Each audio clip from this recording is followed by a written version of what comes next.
I see a question posted here uh, by Professor Chidi.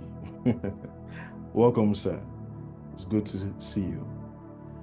He says, hello, sir. Which is easier to develop, holiness or righteousness? I would say righteousness is not actually something we develop. In the beginning aspects, righteousness is actually imputed upon us. Righteousness is actually imputed upon us by our faith in Christ. But we practice righteousness, which is simply acts. So, for example, maybe a righteous act could be telling the truth, right? Or let me not even say that.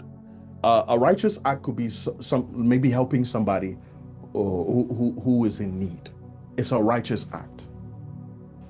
You can do acts, but holiness is the actual nature that needs to be developed. Because somebody can do these acts and lack love. According to 1 Corinthians chapter 13, Paul said, if I speak in the tongue of men, of angels, but do not have love, I'm a sounding brass, a clanging cymbal. He even mentioned giving his body to be burned and not having love. He's nothing. Even selling all he has, but lacking love, he's nothing. When I talk about holiness, I'm also talking about the nature of the Spirit, which is really love. So if you're asking me which one is harder to develop, if righteousness is something to develop, I'm not sure if it's something to develop, to be honest with you.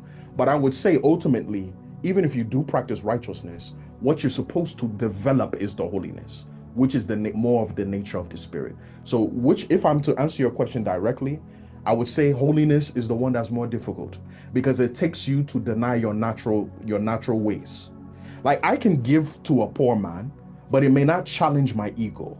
It may not challenge the lies that I tell. It may not challenge my arrogance. It may not challenge my lust. It may not challenge my pride. But when I'm slapped on my right cheek and I have to turn and offer the left, that can be a challenge for me. Because now I'm forced not to just do a right act externally to have religious gratification, but I'm challenged to subdue a nature within. So that is, I would say, holiness is actually the thing that needs to be developed, and it's probably harder to be than just simply doing righteous acts, because you can be very religious in doing righteous acts. Yes, the life of Christ is not developing in you. You can give to the poor. You can feed the needy, but yet you are not developing the life of Christ. You can just do these things as formality. So righteousness is the practice, but holiness is the life in nature that we cultivate, which links us to the life and nature of Christ.